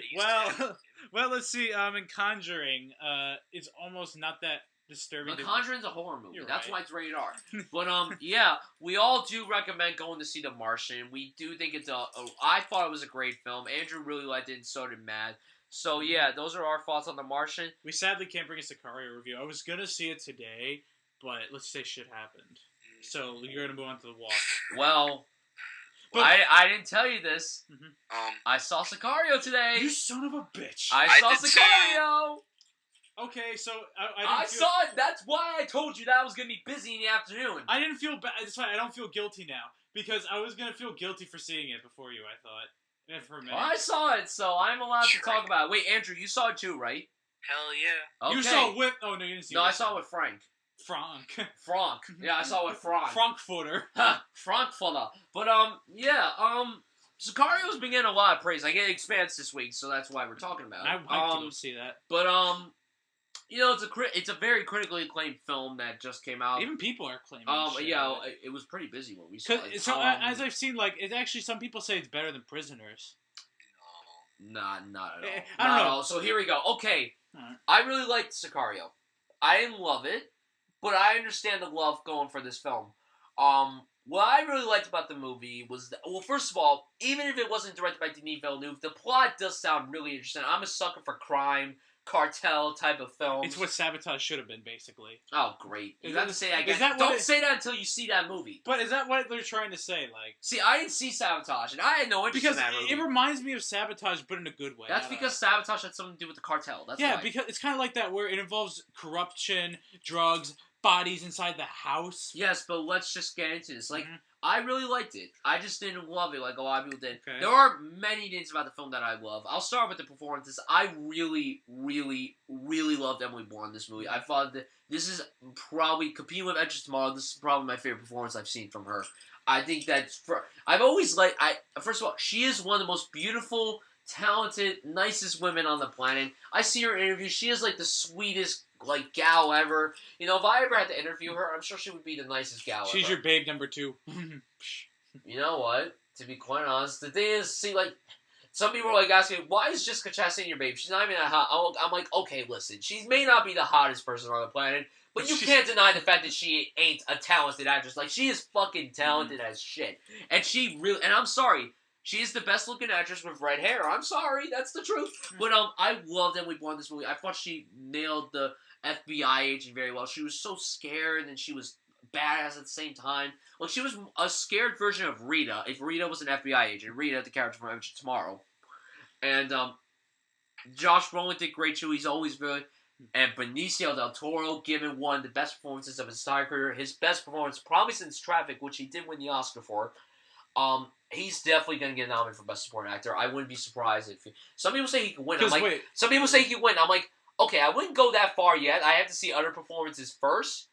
But nomination, absolutely. He deserves a nomination. But Emily Blunt, too, I told you this, Andrew, and you said, I don't know if she'll be nominated. I do think that she has a chance of being nominated, personally.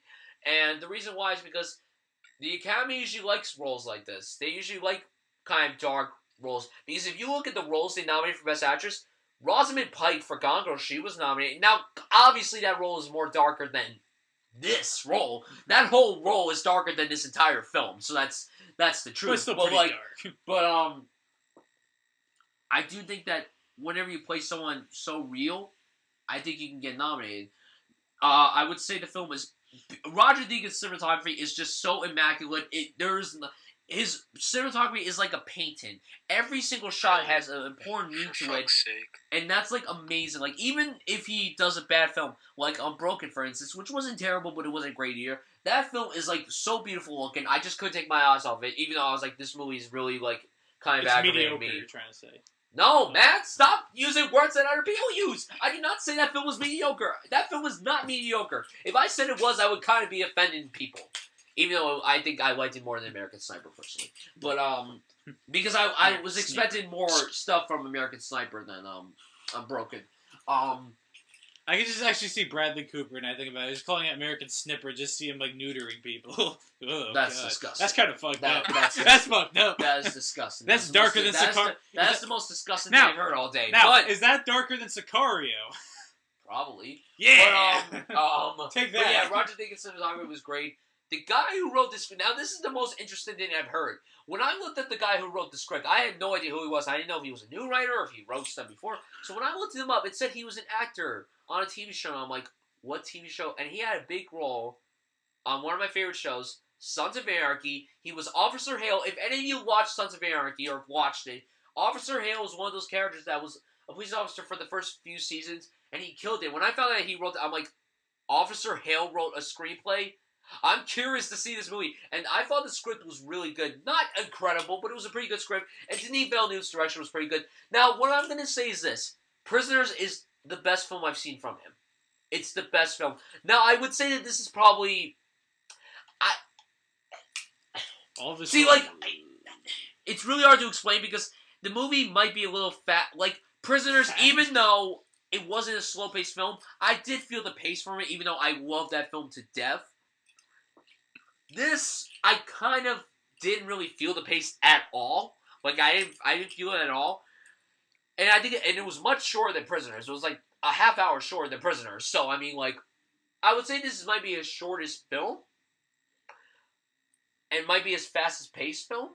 But it's not his best film. Like, if you talk about this, Prisoners, and Enemy, I would say that Prisoners are in Sicario are the ones that are watchable. Enemy is not for everybody. I would say that's not for everybody. But for hardcore film lovers like myself, I really liked Enemy very much. But yeah, I liked the film. I'll get to my problems in just a bit. Andrew, what did you like about Sicario? And overall, did you like it?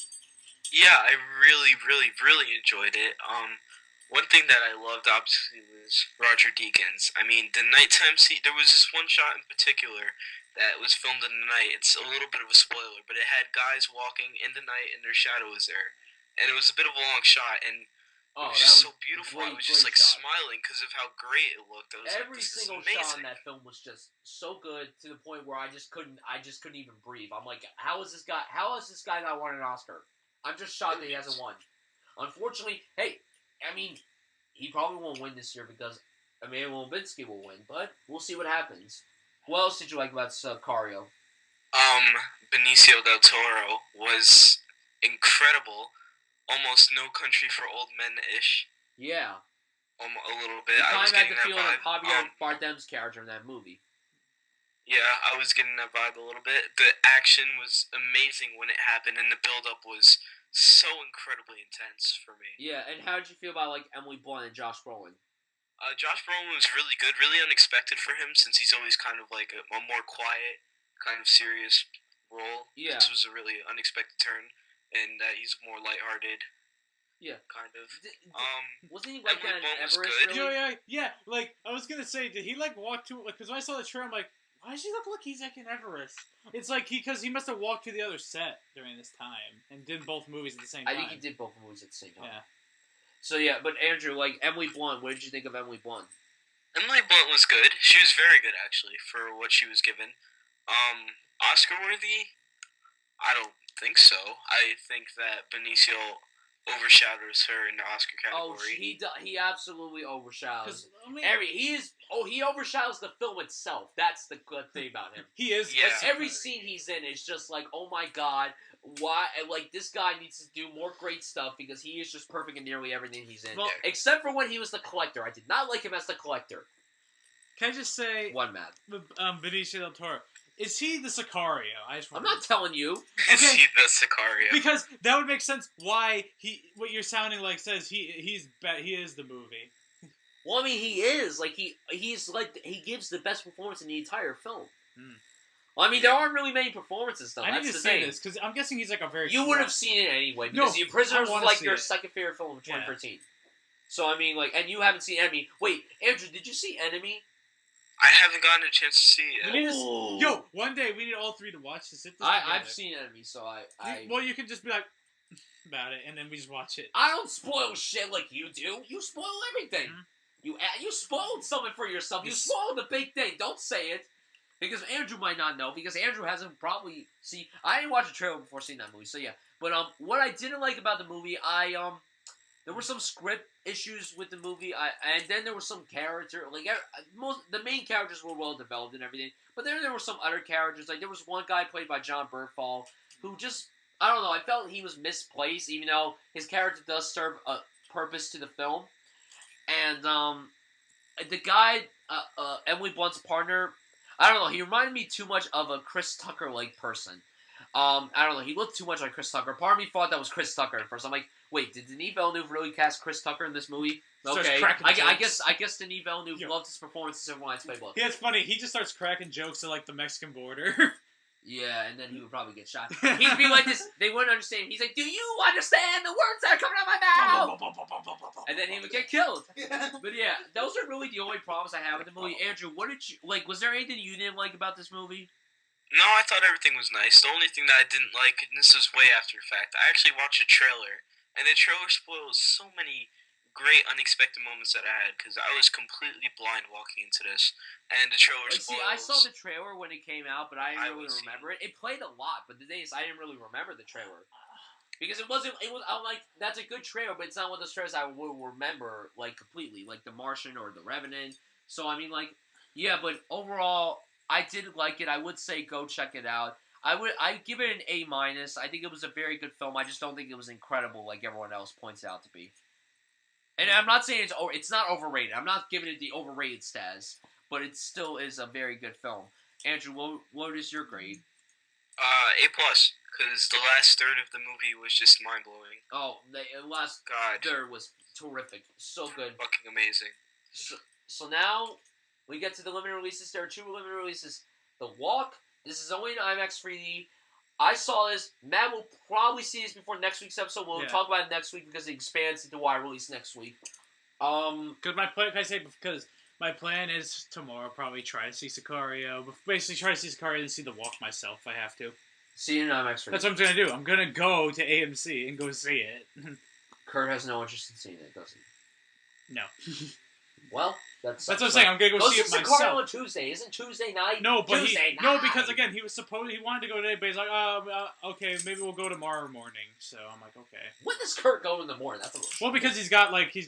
Tomorrow's it's football. Well, no, it's because he's got football. Plus, he has some stuff he's got to do. Plus, he has his college course now. He has to do a radio show as well. So yeah, at night he's busy. So good for him. But The Walk. If you guys want to ask me questions about this movie, go ahead. Is he gonna fall off the wire? I'm not gonna tell you if he falls off the wire. Does he pull it off? Does he pull it off? I like that. That's cool. I need you to help me pull this off. Yay! I'm gonna hang a wire between the 2 towers at the World Trade Center and walk in. Huh! Good luck. How good is Ben Kingsley? If that's your first question, then I guess I'll answer that. No, but you should ask me about, like... Yeah, okay, yeah, obviously. I know you probably liked it. It's Zemeckis. I really liked this film a lot. I didn't love it. There were problems I had with the movie, but I really liked it. Oh, but the story. I'll tell you the story. Okay, so I'll just say right back. I did like this movie. Okay, so I saw this movie this morning at 10:15 a.m. at the AMC New Brunswick IMAX Theater. Now, I love this IMAX Theater. This is generally the IMAX Theater where I would want to go to, but because there's an IMAX Theater near me, I usually go to that. So, okay, so it said on the ticket 10:15. It was 10:20, and we were like, okay, it's 5 minutes, doesn't start. It gets to 10:30. It doesn't start. A lot of people are concerned, myself included. It's one of those situations. A lot of people, like this one guy who was a few rows down from me, went out to check, and then the sound came on, but there was no picture, so I'm like, okay, what's going on? So then what they had to do is they turned the sound back to where it began. I'm like, this isn't working. So then it took them like 5 minutes after that to get the picture on, and luckily by 10:40, that's when the movie began, when the movie really should. Actually, I think that's when the movie would have begun anyway, even if everything went well. I think the movie would have begun at that time anyway. But the fact that we just kept hearing sound from nothing. We heard the audio from the Burnt trailer, then the Secret Life of Pets trailer. And then the Joy trailer was about to play. Then it cut Oh, off. Joy! It cut off when it was about to say you can't always get what you want. It was like yo, and then cut off in the middle of that. Then the movie just came on. Yo, you can't get what you always want. It's so perfect. No, it cuts off in the middle of. It was like yo, and then just cuts off. That's perfect. And then the movie just began. Perfect. And this lady was like this. This happened 2 weeks ago when I saw Everest here. The movie was supposed to start at 10:20, but it started at 10:15. This happens every week. And she was like clapping nuts. You know how Frank always claps, like, does like a crazy ass clap like this and shit? And, so he was like, the lady was like this, clapping crazy, and then she's like, ah! Like she screamed. She's like, yeah! I was like, and I was cracking up. I was hoping someone said, yeah, bitch. And then there was this couple behind me. Now, Andrew, Matt, do you remember the Fargo trailer we saw yesterday before The Martian? Yeah. Remember at the end, he's like, give me a chocolate glaze, Give me a please. chocolate, please. Like, that's how the people were talking now, right? I've never seen a movie in 3D before. I know there's a thing called 3D TVs I need out to there. watch Fargo. I know, no, they're like, I know there's a thing called 3D TVs out there, but I've never seen a movie in 3D before. Because there's no TV. And I don't know who Joseph Gordon-Levitt is. I guess he's 11, who is a Gordon, and his name is Joe. I don't know about the World Trade Centers. See, when he was walking the towers, were they just in the back like, oh, wow. Yeah, like almost like, wow, Oh man, my. wow. Oh, my. Wow, man, wow. No, and a lot of people have said they, like, left the theater during that particular scene because they, you know, like, it's really, like, it's intense. Like, when you watch it on screen, especially in 3D. So would you say comes up close to you. that's worth the price of admission alone? Oh my god, the 3D is amazing. The visuals are so, like, Better than Everest. So seamless. let's see. We gotta compare this to Everest. Here we go. Oh, it's better than Everest visually. Oh, It's better take than that, Everest Battlestar visually. Cormac. Because the thing is with Everest, the thing with Everest is that there are some sets on there. This, like, when they're doing the World Trade, it's just green screen. You're So, I shitting mean- me. It's so, I all mean- green screen. Pretty much. 99 It's like Gravity. It It's makes like sense Gravity. because there's no World Trade Center anymore. That's Sadly. exactly, and this Rip. movie also paid Rip. a Wait. this movie also paid a beautiful homage to the World Trade Center. Wait, so that can I was just the say- thing. What? I rip all people who died in there. I know it's really late, but since we brought up this in the World Trade Center, rip. All right. Yeah, rest in peace to all those people. Rip. But yeah, visually, it was so good. I loved it. Like, I mean, just. You know, IMAX 3D is one of those things. And also, this movie wasn't really loud. It really wasn't. It wasn't really that loud. It was like a normal tone. There was like 2 moments maybe that were like really loud. Was it when the wire snapped in the trailer? Or... Yeah. Yeah. It wasn't like Everest where it was like really loud, where it was like, and then all of a sudden it just cut to like silence. Avalanche. Yeah, like it wasn't like an avalanche, and then it cuts to like someone answering a phone. Yo, we just got covered in snow, man. But like, visually, the film is beautiful. Mm-hmm. It's definitely gonna get nominated for best visual effects. Will win. But do you think honestly, I have no clue. Would it be nominated for best picture? Possibly, I'm guessing. That's the face you're making. Is like. I don't think so. Well, we'll see. We'll see when the year goes because it has to be more questions. Like Andrew, do you have any questions for me about the walk? Like, how was this person, or how was this? How was the AIDS walk though? No, how was the walking scene across the wire? It was fucking fantastic. No, the AIDS walk. I said the AIDS walk. What AIDS walk? There is no AIDS walk. That's the joke. Andrew, like, what the walk, questions? Don't you get like, it? The walk. How was everything before the walk? Was it anything worth it?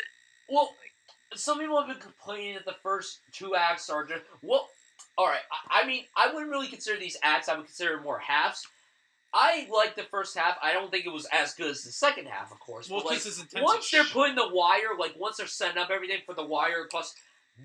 once it begins there, then it ends with the walk. I mean, it is like, oh my god... I'm on the edge of my seat, like, you don't know what's gonna... Even if you know what's gonna happen, like, you already kind of know what happens. Unless if you didn't do any research for Or you didn't watch the You're like- documentary. See, like, I watched the documentary last night. Really? Was it before good? seeght this. It was a pretty good documentary. I know it won best. It was from the guy who directed The Theory of Everything. Nice. And it won best documentary. It was a pretty good documentary. But again, I guess they said the same thing. Like, we did this crazy shit, yo. But I mean, like, it was like It was like a bank robbery. I liked what was going on. It was like a robbery type of thing. I mean, the first scene of this movie, pays homage to Schindler's List. So What I mean by that is everything's in black and white, and there are certain things in color. And I'm like, how do people do this so well? editing. I'm like, oh my god, this is probably Robert Zemeckis' best film visually. But the thing is, Forrest Gump is so good visually because, you know, it incorporates Tom Hanks into real life stuff. And Back to the Future also had really good visuals. And even Polar Express.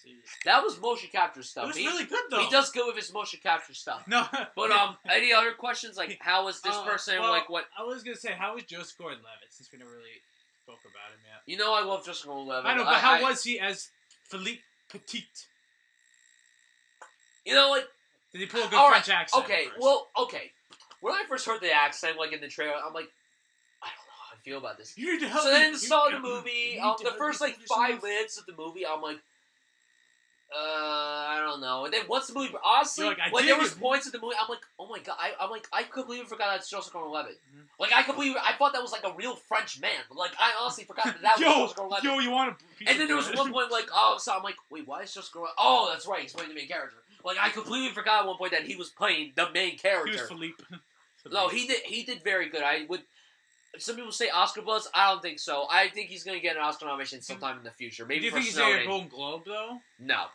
I don't think he's going to get any award nomination for this movie. Okay, that's fair. You asked me about Ben Kingsley before? Oh, yes. Ben Kingsley did good. I know. Was he like his father figure, kind of?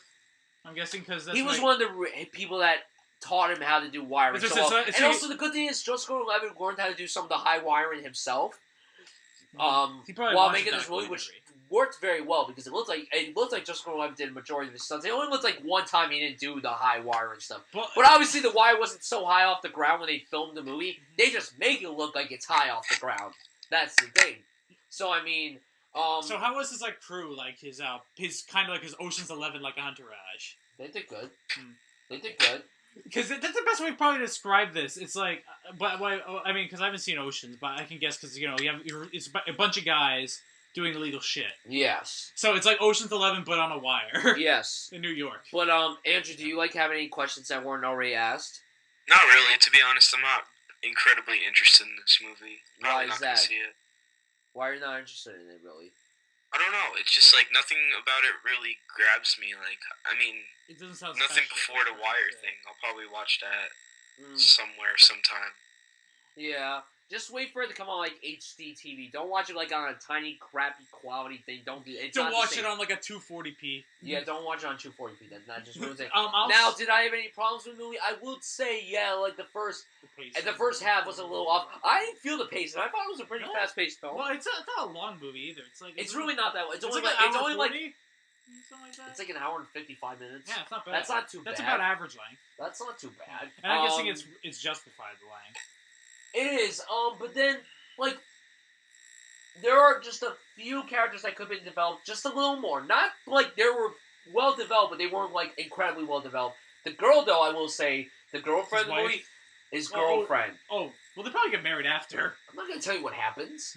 Because I'm guessing I liked her. I think she did good too. Because he must have got arrested after that shit. Yeah, overall, I did like The Walk. I would say go see it in IMAX 3D. It's like Everest, the same recommendation. No, but this is more different. I know, but would you say the same recommendation? Go see it in IMAX 3D. Absolutely. Absolutely. It's a terrific story. Had a very good time with it. I would give it a B+. I really like this movie very much. Yeah, that is it. And now we have Freehold. This is the only film that I haven't seen. Now, this doesn't come out wide until, like, October 16th, I believe. Not to be confused with Freehold. Yeah, Freehold, New Jersey, which this film takes place in Freehold, New Jersey. Freehold. I'm interested in this movie because I love the cast. Julianne Moore, I think, is one of the greatest actresses we've ever had. I think she's going to go...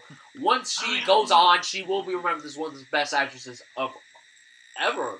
Ellen Page is terrific. I hate that she's on Strayed because I used to have a big crush. When I saw Inception, I think I saw Inception before Juno because I saw Inception when it came out. I was like, Ellen Page is so gorgeous and she's so tiny. Fun fact: name her character name. Go. Fuck, I don't remember. Ariadne. Boom. Thank you. I don't really. That's like the only character name. I actually really don't remember. I literally had to remember all of them because they had some of the weirdest names in the. No movie. Shit, Matthew. Like you have it's just like. Can we not talk about Interstellar? Eames. Then we got Michael. Inception. You said Interstellar. You almost made me say Michael Jackson, you asshole. Michael Jackson. Michael Shannon is like perfect in nearly everything he's in, and then Steve Carell has been so good with his career. Does he yell with his, does he yell like Sod? What, Michael? I said I didn't see this movie! I want to see if he does. I said I didn't see this. It looks good, but I've been hearing mixed things about it. No, so listen. I don't know. Wait, so I don't know if this film's gonna be great, but I am interested in seeing this movie. Andrew, are you interested in seeing Freeheld? Like, do you have any interest in it at all? Wait, what's Freeheld? It's with Julianne Moore. She plays a cop who's diagnosed with cancer, and she has to give her benefits to her girlfriend, played by Ellen Page, but she can't do that because at that time they wouldn't allow people to do it if you were gay. Sounds cool. I don't know. I haven't seen anything about it. Do you like the actors in the movie? Yeah, I like Julianne Moore. Haven't seen a lot from her. I like Ellen Page. She's pretty great in everything that she's in. Steve Carell, one of my favorite actors, just because he's amazing. I love that guy. I'm glad he was nominated for an Oscar. I'm really glad that he's now an Oscar nominee. And Michael Shannon. What about Michael Shannon? He was good. He's good in general. He was good in Man of Steel. Yeah. He was good in, what was that movie? Premium Rush. He was good in. Oh yeah, with Joseph Gordon-Levitt. And then let's say he's and he was nominated for an Oscar for Revolutionary Road for fucking Kate Winslet. That fucking fuck. Can I say though, like this movie, like it seems like Michael Shannon's been killing over the last 2 weeks. He's got 2 back-to-back movies coming out. Like you have 99 Homes. Oh yeah, that's right. And then you have who's basically plays the main villain, kind of. And then you have now in this. This he's playing Julianne Moore's partner, like cop partner. It's and like he's one of the few people that's actually really supportive. He's supporting her. He's like, I will support her. So, I will support her. But yeah, I really hope to see this when it comes out because then I'll be able to give a review. But that week there's a lot of stuff. Crimson Peak comes out. Goosebumps comes out. Bridges Spies comes out. Wait. What, Matt? Where are you going? Matt, where are you going? What's that? The trailer! Never mind. I was trying to do what they did from the trailer from Crimson Peak with the whole door thing. Oh. Remember it was like... Yes. Yeah. Proceed with caution. Prepare with caution because I'm Jackson Teller. Yo, and I'll kill any ghost that tries to fucking rape you. No, you cannot do a good Jackson Teller impression. But didn't you say it? Yes, but I can't really say it until we talk about Crimson Peak in 2 weeks. But yeah, Freeheld looks good. I'm curious about it. So now we get to the box office predictions. This is going to be very tough because there's stuff coming out. Now, me and Matt and Andrew all have the same. It doesn't really matter. It really doesn't. It's hard, kind of, I would say. All right, here we go. Number 5, I am going with... The Walk. Number 4, I'm going with Maze Runner. 3, The Intern, because it was number 2 last week. Number 2, I'm going with Hotel Transylvania 2, and number 1, I'm going with The Martian. Andrew, what are your box office predictions? God, let's see. Let me think for a second. Okay. I'll go number 5 is going to be Sicario. Okay. Number 4, The Walk. Number 3 is going to be Hotel Transylvania 2. Number 2, I don't know. I have a number 1, but I don't really have a number 2. Number 1 is going to be The Martian. Yeah. Number 2 can be anything. The Intern, maybe? I don't know. Yeah, sure. Let's see. I don't really know. I would say 5 Maze Runner. Okay. 4 Sicario. Okay. See, I don't know if Sicario's going to crack. It might be like number 6. Well, I feel like it's either going to be in the top 5. It's not going to be like in the top 3. No. But and then I would say probably number 3 would probably be Hotel Transylvania. Okay. 2 Intern, 1 Martian. Yeah. We all agree Martian's gonna be number 1. Martian has to be number 1. Okay, guys. So that is it for this episode of Nerdy Schools of Film podcast. Andrew, thank you so much for being on here, and this is probably our longest episode ever. Like this is probably our longest episode. This is a good 4 or 5 hours. No, it feels like 4 or 5 hours. No, it's 2 hours. Thank you, Matt, for pointing out the obvious. Oh, can I do a plug real quick? Yes, plug. Awesome. Socks and Sandals on YouTube. I swear I'm coming out with a video soon. When Rick and Morty ends its 2nd season, I'm hoping to do a review on that. So, Socks and an N, Sandals. Thank you. This episode has been brought to you by Socks and Sandals. Rate PG-13. Does not include sex scenes. But yeah, Quidditch guys, that is on a it for this beach. episode. Next week, Pan, The Walk. That's it. Wait, isn't there a... And Steve Jobs comes out with limited yeah. release. So, I can't we won't be able to Jobs? see Steve Jobs. Jobs? Wait, who's got jobs? Apparently Steve does. Steve! Wait. I saw the trailer for Jobs and in the movie theater, and my jaw was on the floor. The music in it looks amazing. She's not my daughter! Wow, okay. You may not look like him, but fuck, you act like him. I'll give you Yes, that. you do. So, guys, thank you so much for listening to this episode of Nerdy Scores of Film Podcast. We will see you guys next week for episode 13. Peace out, motherfuckers! Ah!